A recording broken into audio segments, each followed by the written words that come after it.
শোন, আমরা যে ওই মেয়েটাকে দেখে এসেছি না, মেয়েটা দেখতে বেশ ভালো, রান্না বান্নাও পারে, তারপরে নাকি বাঙালি ঘরের মেয়ে।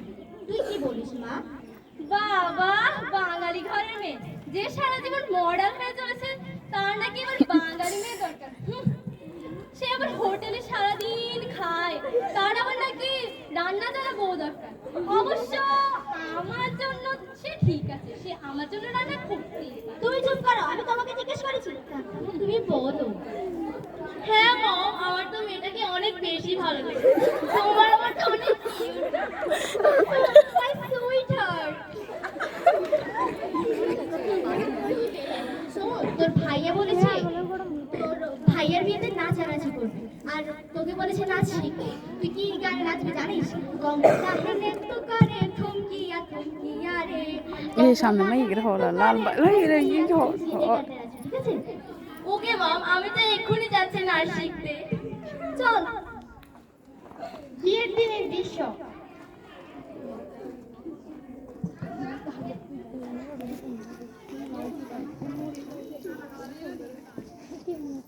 কোথায় আপনাদের মেয়ে, কোথায়? আর ছেলে কোথায়? ওই যে দেখতে পাচ্ছেন না, ছেলে ভিডিও কলে তো বিয়ে পড়াবে, তাই না? আমি যাচ্ছি ভাবিকে নিয়ে আসতে।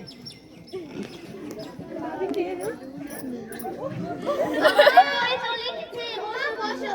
বসো বসো মা, বসো। মা বলো তো কবুল।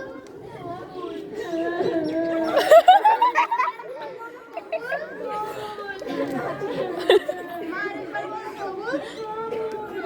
আলহামদুলিল্লাহ।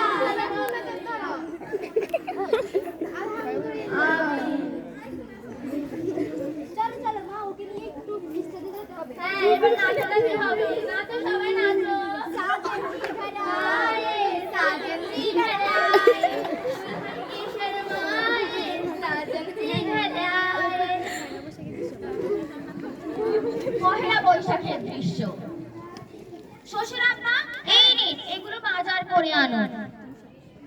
কিসের বাজার বৌমা? কেন, আপনি জানেন না আজকে যে পহেলা বৈশাখ? আমি তো মোবাইলে দেখেছি না, বাট এগুলো করার কি দরকার শুনি তো। কেন, এগুলো করা তো অবশ্যই দরকার আছে। শোনো বৌমা, এগুলো হচ্ছে হিন্দুদের, আমরা কেন এগুলো পালন করবো? তুমি ভুলে যাচ্ছ আমরা মুসলিম ধর্মী। কেন, আপনার ছেলের বিয়েতে যে নাচানাচি করেছেন সেগুলো কি মুসলমানদের? ধরুন, শ্বশুর আব্বা এগুলো বাজার করে নিয়ে আসুন। আচ্ছা ঠিক আছে, ইলিশ আর শুটকি নিয়ে আসবেন। আচ্ছা ঠিক আছে।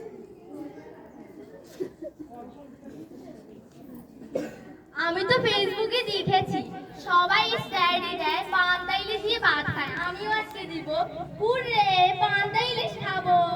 হ্যাঁ, তুই আবার পান্তা ইলিশ খেতে এসেছিস? যে সারা জীবন রেস্টুরেন্টের পিৎজা বার্গার এগুলো খেয়ে দিন কেটেছে, আর সে নাকি এখন পান্তা ইলিশ খেতে। থাক শ্বশুর আব্বা, এগুলো বাদ দিন। আমি আপনাদের জন্য পহেলা বৈশাখের জামা কাপড় এনেছি, সেগুলো দেখুন। ওমা বোমা, এগুলোর প্রয়োজন ছিল না তো। দেখি ভাবি, আমাদের জন্য কি এনেছো? তোমার জন্য, মায়ের জন্য, এই লাল আমার ইগরা জন্য হরা শাড়ি ইগরা এনেছি, হরা আর শ্বশুর আব্বার জন্য একটা পাঞ্জাবি এনেছি। এ লাল জামা দেখি লাগিয়া ভাবি, ধরতে হর আমি তো শাড়ি পরতে পারি না। আমি পরিয়ে দেব, কি হয়েছে? সারা জীবন ওই টপস এগুলো পরে এসেছে, এখন শাড়ি পরলে কি বা হবে? আচ্ছা ঠিক আছে। বৌমা, ওদের দেখে একটা গান মনে পড়ে গেল। হ্যাঁ শ্বশুর আব্বা, আমারও মনে পড়ে গেল। একদিনের জন্য সবাই বাঙালি, উৎসবে উল্লাসে করি মাতামা।